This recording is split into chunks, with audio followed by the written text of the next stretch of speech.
말씀을 보시겠습니다.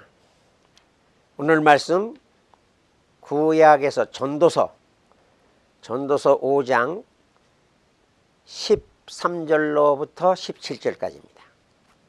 제 책으로 953페이지네요. 전도서 5장 13절로 17절. 다 찾으신 줄 아시고 제가 봉독해 올리겠습니다. 내가 해 아래서 큰 폐단되는 일이 있는 것을 보았나니 곧 소유주가 재물을 자기에게 해가 되도록 소유하는 것이라. 그 재물이 재난을 당할 때 없어지나니 비록 아들을 낳았으나 그 손에 아무것도 없느니라. 그가 모태에서 벌거벗고 나왔은즉 그가 나온 대로 돌아가고 수고하여 얻은 것을 아무것도 자기 손에 가지고 가지 못하리니. 오늘 말씀, 그가 모태에서 벌거벗고 나왔은즉 그가 나온 대로 돌아가고 수고하여 얻은 것을 아무것도 자기 손에 가지고 가지 못하리니 이것도 큰 불행이라. 어떻게 왔든지 그대로 가리니 바람을 잡는 수고가 그에게 무엇이 유익하랴. 일평생을 어두운 데서 먹으며 많은 근심과 질병과 분노가 그에게 있느니라. 오늘 본문 말씀을 통해서 제목을 저는 이렇게 한번 붙였어요. 정말로 인생은 빈손으로 가는가? 처음엔 이걸 가지고 재물과 신앙 또는 나의 소유는 무엇인가, 이런 여러 가지 제목을 놓고 망설이다가 그래요. 결론은 이겁니다. 정말로 우리 인간은 하나님 앞에 갈 때 빈손으로 가는가? 여기에 대한 대답은 안 들으셔도 제 말씀의 요지를 벌써 캐치하셨을 거예요. 그렇지 않다는 거죠. 빈손으로 왔다 빈손으로 간다, 유행가 가사에서도 많이 들었고요. 수많은 어르신들한테서도 그런 얘기 들었고요. 성경에도 그 말씀이 곳곳에 있습니다. 그 처음에 이 말씀을 한 사람이 욥기죠. 욥기 1장에 가서 보시면은 재산을 다 하나님께서 취했었을 적에 그때의 그 부인은 하나님을 욕하고 죽으라 그랬을 적에 당신이 어떻게 이렇게 어리석은 여자 중에 하나 같습니까? 그러면서 내가 모태에서 적신이 나왔은즉 또한 적신으로 돌아갈지라. 주신 자도 여호와시요 취하신 자도 여호와시니 여호와의 이름이 찬송을 받으실지로다. 이런 분이 있을까요? 하루아침에 자기의 소유물이 다 사단의 공략을 받아가지고 자기 아들들이 다 몰살을 당했을 적에도 그는 경건한 사람이었었어요. 그런데 이런 재난을 당했습니다. 그랬을 적에 하나님께서 주셨으므로 하나님께서 취하시는 거고 내가 적신으로 나왔으니 적신으로 갈 수밖에 없다 그랬습니다. 시편에도 보면 49편 17절에 저가 죽음에 가져가는 것이 없고 그랬습니다. 그 영광이 저를 따라 내려가지 못함이로다. 디모데전서에도 6장 7절에 가서 보시면 우리가 이 세상에 아무것도 가지고 온 것이 없음에 또한 아무것도 가지고 가지 못한다고 말씀했습니다. 맞습니다. 빈손으로 왔다가 빈손으로 가는 거 진리입니다. 변함이 없어요. 이건 아무도 그 진리 앞에서 떨지 않을 사람이 없습니다.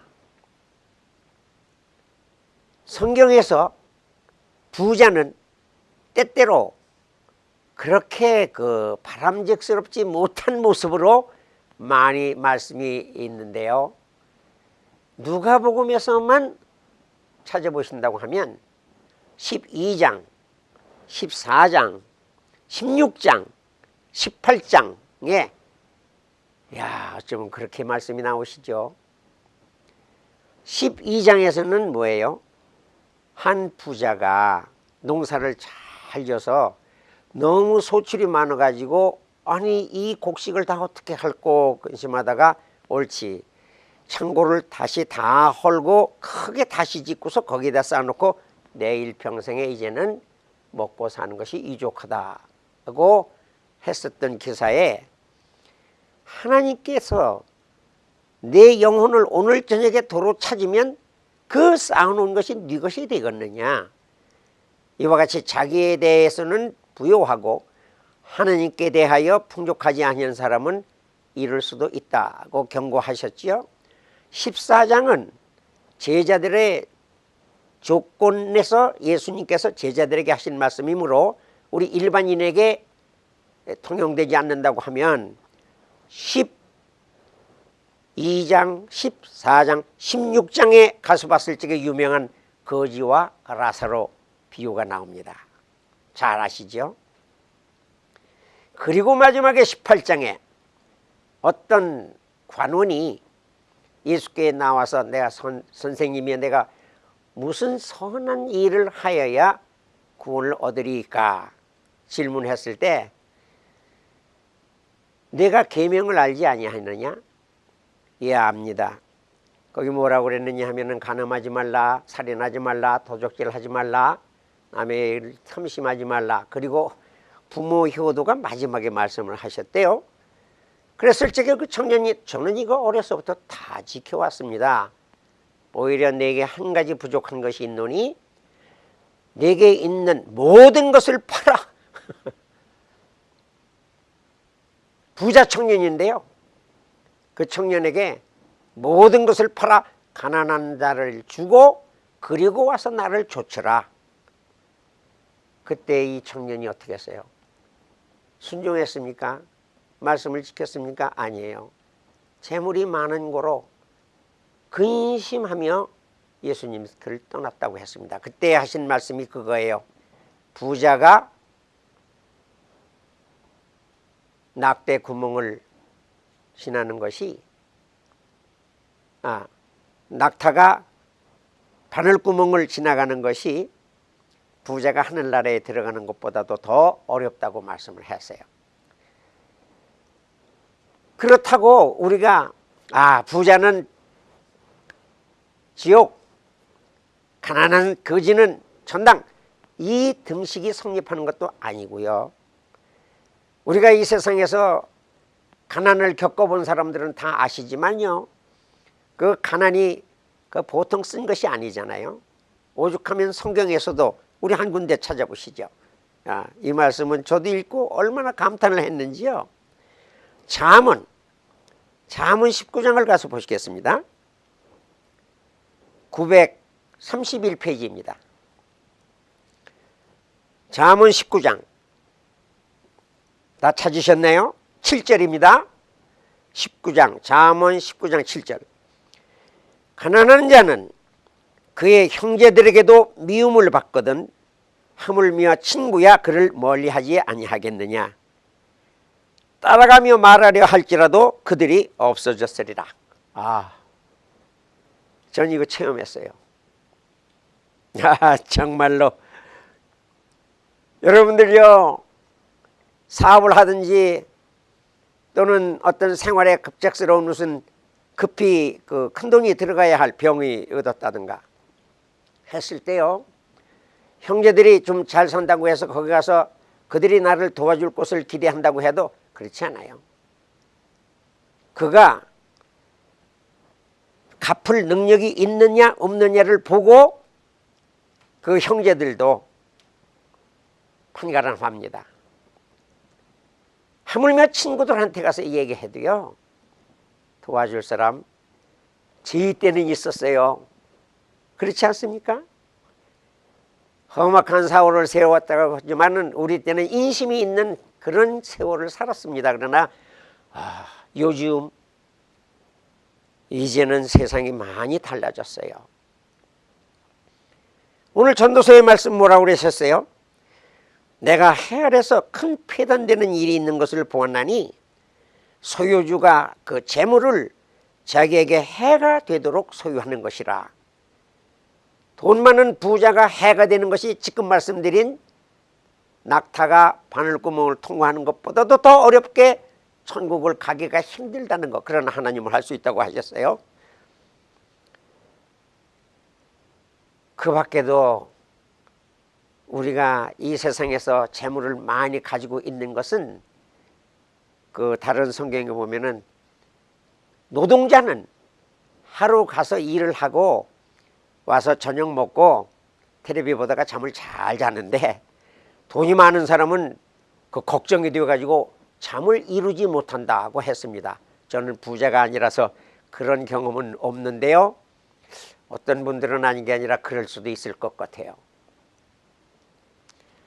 그 다음 말씀, 그 재물이 재난을 당할 때에 없어지나니 비록 아들은 낳았으나 그 손에 아무것도 없느니라. 저희 친척 먼 형님뻘 되는 분이 어느 날 제가 어려서 공부할 적인데 나는 이제 평생 먹을 건 불어놨다고 그러시더라고요. 근데 그것이 좀, 저는 뭐 공부에 지금 열심히 하는 사람이니까 상관이 없었는데요, 그만한 이야기를 할 수 있을 정도로 돈을 벌어놨었던 형님도 어느 날은 사업에 그만 손을 잘못대 가지고요, 그만 그 재산을 날렸어요. 더구나 그 다음 말씀을 보니까 비록 아들을 낳았으나 그 손에는 아무것도 없느니라. 이 말씀, 한국의 유명한 재벌들, 그가 죽고 난 다음에 그 자손들이 그 유산을 가지고 싸움이 붙어가지고 형제간의 의도 다 갈라지고 서로 소송을 계속 하다 보니까 돈은 다 변호사한테로 다 가버리는 그런 경우를 보지 않습니까? 그래요. 이 재물이라는 것은 차라리 미국 사람들은 그래서 전부 다 사회에 환원하고 죽지 않습니까? 그런데 오늘 본론적으로 우리가 연구하려고 상고하려고 하는 말씀 15절입니다. 같이 읽으십시다. 제가 읽어드리지요. 그가 모태에서 벌거벗고 나왔은즉 그가 나온 대로 돌아가고 수고하여 얻은 것을 아무것도 자기 손에 가지고 가지 못하리니. 잘 아시는 대로 수 있는 주머니가 없어요. 왜? 못 가지고 가니까. 그러나 저는 이 말씀을 읽을 때에 항상 의문이 생겼어요. 정말로 사람은 아무것도 못 가지고 가는 걸까?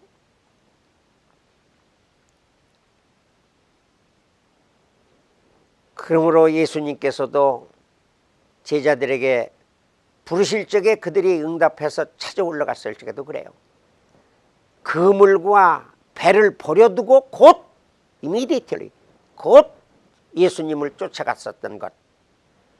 그리고 둘씩 전도를 내보내시면서 아무 집에든지 들어가거든 그 집을 위하여 평안을 빌고 그 집에서 주는 대로 공개를 받되, 그러나 신발도 두 벌 필요 없고 옷도 두 벌 필요 없고 전대나 금이나 은이나 동이나 이런 것을 가지고 가지지 말라. 다 너희가 하나님께서 공급하시는 것을 자족함으로 하나님 일에 열심히 하도록 했습니다. 그때에 참 이 말씀을 나중까지 참 잘 지켜온 사도 바울이 사도행전 그 마지막 부분에 가서 말씀을 한 걸 볼 적에 정말 저는 감탄을 했어요. 사도행전 마지막 부분 20장에 가서 보시면 33절에 내가 아무의 은이나 금이나 의복을 탐하지 아니하였고 여러분이 아는 바와 같이 이 손으로 나의 동행들이 쓰는 것을 충당하여 범사에 여러분에게 모본을 보여주는 바와 같이 수고하여 약한 사람들을 도왔다고 그랬어요. 오늘날 교육자님들 일부 생활과는 너무나 대조되는 삶을 살았습니다. 그러고 봤더니 사무엘 사도가 사무엘 선지자가 또 그렇게 하셨더라고요. 사무엘상 12장에 가서 보시면 3절에 내가 여기 있나니 여호와 앞과 그의 기름 부음을 받은 자 앞에서 내게 대하여 증언하라. 내가 누구의 소를 빼앗았느냐? 누구의 나귀를 빼앗았느냐? 누구를 속였느냐? 누구를 압제하였느냐? 내 눈을 흐리게 하는 뇌물을 누구의 손에서 받았느냐? 그리하였으면 내가 그것을 너에게 갚으리라. 청렴결백한 선지자와 사도의 생활을 보냈습니다. 그래요. 그들도요, 이 세상에 사는 동안에도 아무것도 가진 것 없이 청빈하게 살다가도 그들도 뭐 가지고 가는 거 있었나요? 그냥 시신이 관에 덮여서 아마 땅에 묻혔을 겁니다. 우리도 마찬가지죠. 누구나 마찬가지예요. 하지만 오늘 이 본문 말씀대로 우리가 모태에서 적신으로 나왔으니 적신으로 하나님 아버지 앞에 돌아간다는 말에 대해서는 저는 의문이 있어요. 세상에 하나님께서 우리를 일평생 60이면 60, 80이면 80까지 살게 하시다가 우리가 하나님 아버지 앞에 가서 섰을 적에 하나님께서 저를 보시고 그랬을 게요. 너 세상에서 그렇게 오래 살고 맛있는 것도 먹고 좋은 것도 가지고 있었더니 너 나한테 올 적에 선물 하나 안 가지고 왔니? 그러면 지가 뭐라고 그럴까요? 하나님, 아니 아시다시피 수위에 뽑개띠라도 있었으면 거기에 100불짜리 하나라도 지가 갖고 왔을 텐데요. 세상에 아무것도 없이 그냥 빈손으로 사람들이 나를 묻어버렸어요. 내가 그걸 몰라서 너에게 묻느냐? 하나님께서 그러실 거예요. 그러시면서 뭔가 저에게 여전히 기대하시는 그런 눈빛으로 저를 내려다보시는 거예요. 아하, 그러면서 내가 오면 나에게 주시려고 보따리를 하나 싸는 곳을 풀러주시는데요. 거기에 보니까 제가 이나마 어려운 형편에서도 어떤 불쌍한 사람을 봤을 적에 동정했었던 거, 벗었을 적에 옷 한 벌 벗어준 거, 굶주렸을 적에 맥도날드 하나 사준 거, 병들었을 적에 찾아가 준 거, 옥에 갇혔을 적에 가서 면회한 거, 그게 어디에 있어요? 마태복음에 있어요. 그때 양과 염소를 쫙 갈라가지고 그 오른편에 있는 자들에게는 내 아버지께 복을 잡은 자들아, 내가 줄일 때에 너희가 먹을 것을 주었고 목마를 때에 마시게 하였고 나그네 되었을 적에 영접하였고 헐벗을 때에 옷을 입혔고. 아니, 주님이 언제 병들으셨어요?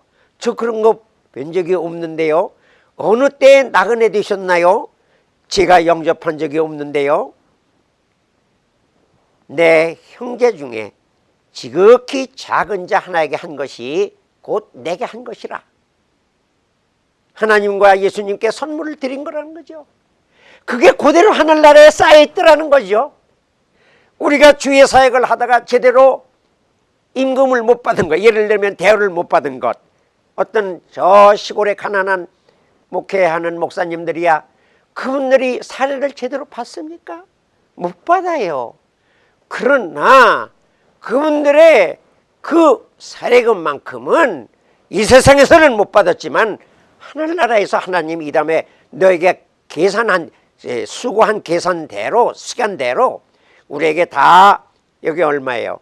1시간 일하면 $10죠? 10불이죠? 그거에 맞춰서 그보다 더 많게 해가지고 다 계산을 해서 은행에 넣어놓으셨더라고요. 하나님 금고에 넣어놓으셨더라고요. 우리는 여기서 하나님께 보내는 방법을 몰라요. 알 수가 없지요. 그러나 어느 틈에 내가 길거리에서 굶주리고 있는 그 거린에게 작은 빵 조각 하나 준 것이 그 모든 일들이 택배, 천사가 그 일을 택배를 해가지고 하나님한테 다 갖다 드렸더라고요.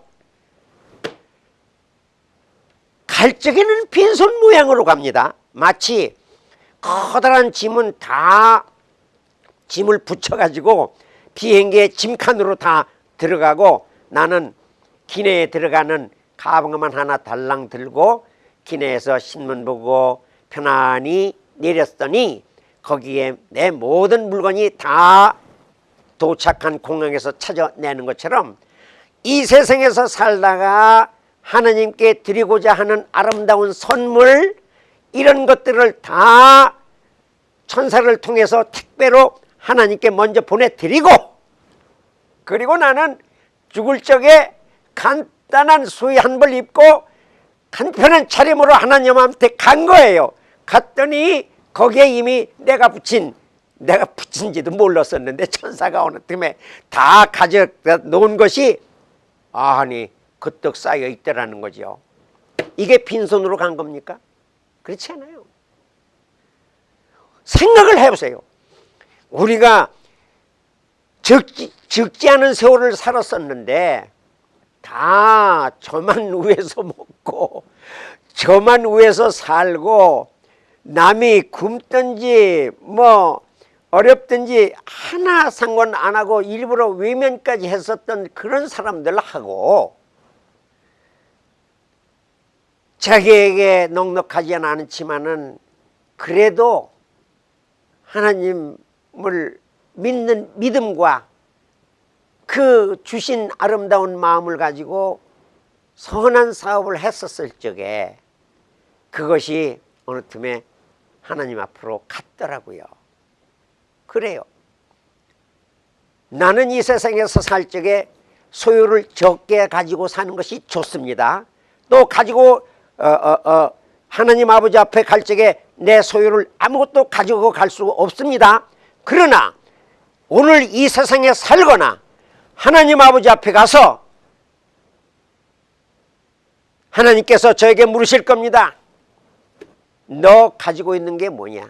너 가지고 온 게 뭐냐? 물었을 적에 대답할 게 있어야 돼요. 시편에 있어요. 시편. 내 소유는 이것이니 곧 주의 율법을 지킨 것이니이다.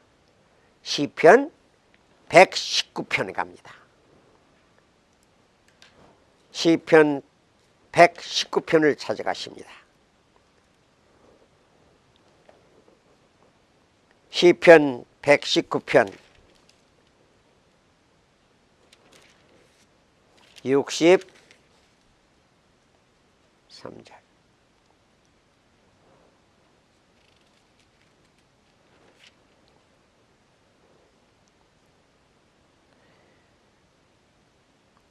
시편 119편 56절로 갑니다.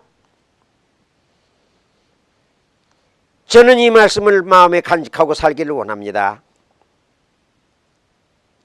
봉독해 올리겠습니다. 내 소유는 이것이니 곧 주의 법도들을 지킨 것이니이다. 내 소유는 이것이니 곧 주의 법도를 지킨 것이니이다. 고급 승용차 아닙니다. 커다란 고급 호화주택 아닙니다. 많은 학식도 아닙니다. 아름다운 외모도 아닙니다.